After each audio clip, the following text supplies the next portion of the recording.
안녕하세요, 단신입니다. 이 채널은 운동과 영양에 관한 과학적인 정보를 전달해드리는 채널입니다. 오늘은 최근 몇 년간 계속해서 많은 관심을 받고 있는 간헐적 단식에 대해서 얘기해보도록 하겠습니다. 간헐적 단식에 관한 정보는 굉장히 많으니 이 영상에선 운동인들과 연관된 정보에 중점을 두겠습니다. 우선 간헐적 단식은 이름 그대로 간헐적으로 하는 단식이니 먹는 음식을 제한하는 것보단 먹을 수 있는 시간을 제한하는 것이라고 볼 수 있습니다. 단식을 할 수 있는 방법은 여러 가지가 있는데요. 그중 가장 유명한 방법은 16시간을 단식하고 8시간의 먹는 시간을 가지는 것입니다. 16시간이라 하면 굉장히 긴 시간이라 느끼실 수 있지만 쉽게 생각한다면 아침만 거르고 점심과 저녁을 먹는다고 볼 수 있습니다. 또 다른 방법들은 18시간, 20시간, 길게는 24시간 동안 단식을 하는 방법들도 있습니다. 그런데 도대체 왜 단식을 하는 것이 유명해진 걸까요? 여러 가지의 이유가 있지만 그중 가장 큰 이유는 단식이 인체에 줄 수 있는 수많은 건강상의 이익 때문입니다.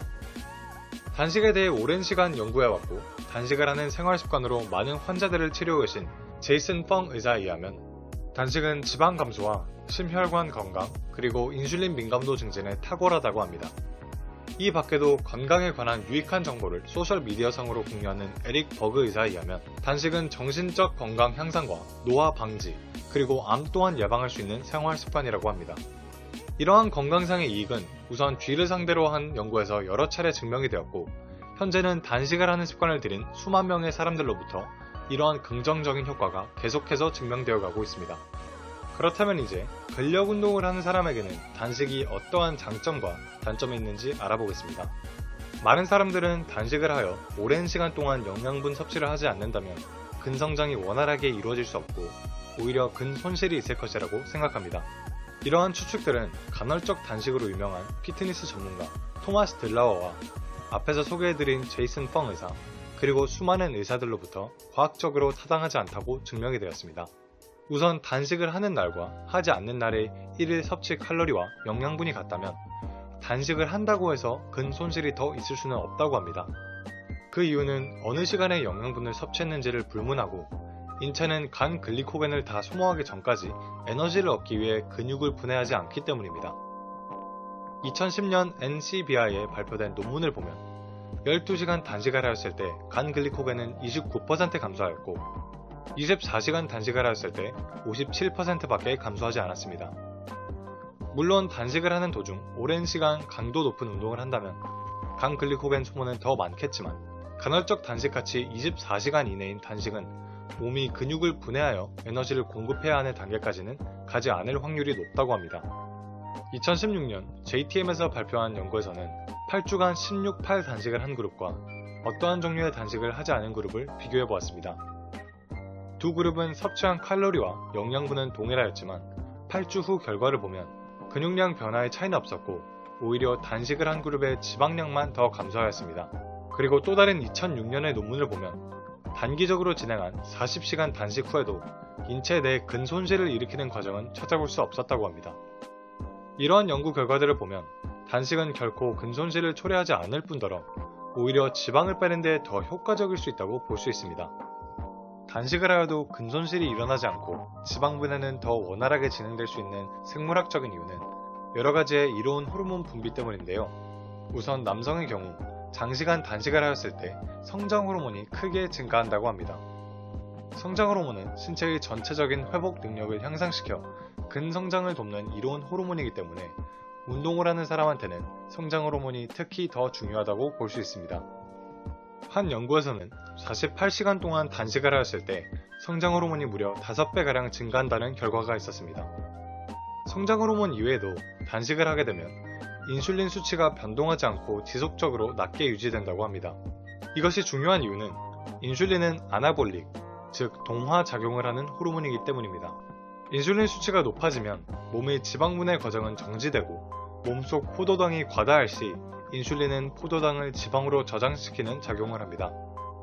만약 오랜 기간 인슐린 수치가 지속적으로 높게 유지되는 생활을 한다면 세포들은 인슐린에 대한 저항성이 생길 위험도 있습니다.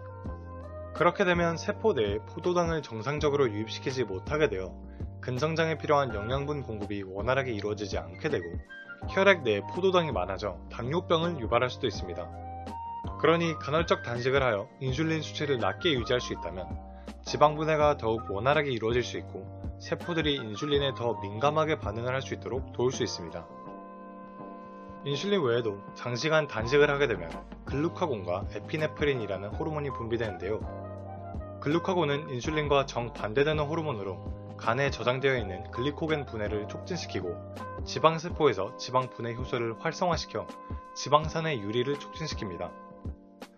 에피네프린 또한 여러 작용이 있지만 그중 근육 유지에 도움이 되는 것은 장시간 동안 에너지 공급이 되지 않아도 몸이 근육을 분해하지 않도록 방지해주는 유용한 작용이 있습니다. 단식을 하여도 이런 호르몬들의 분비가 있기에 근손실은 걱정하지 않아도 된다 봅니다. 오히려 근손실은 방지하며 지방 분해는 촉진시킬 수 있으니 추가적인 장점이 있다고 볼 수 있습니다. 그럼 간헐적 단식의 단점은 뭐가 있을까요? 당연하지만 가장 큰 단점은 배고픔입니다. 간헐적 단식의 적응 기간인 1, 2주 동안은 배고픔을 많이 느낄 수 있다고 합니다.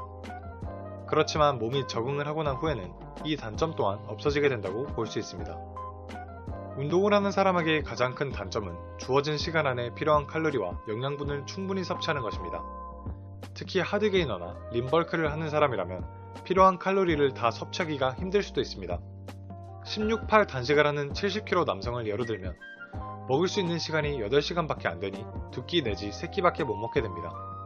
만약 림벌크를 목표로 하여 필요 칼로리가 2800칼로리라고 한다면 한 끼당 대략 1000에서 1400칼로리를 섭취해야 합니다. 고칼로리 식사를 하는 것은 그닥 어렵지 않을 수도 있지만 끼니당 필요한 단백질을 충족시키는 것은 쉽지 않을 수 있습니다.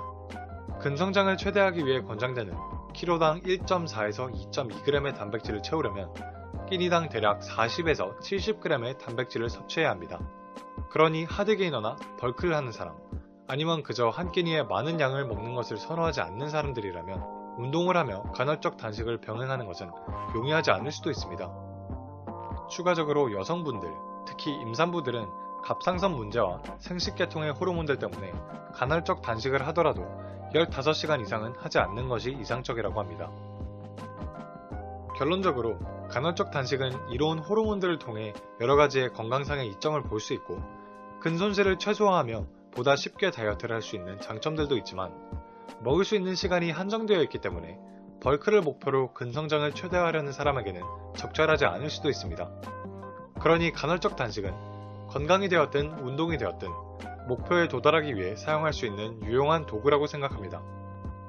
이와 같은 운동과 건강에 관한 과학적인 정보를 더 원하신다면 저희 채널을 구독해주세요. 그럼 지금까지 단신이었습니다.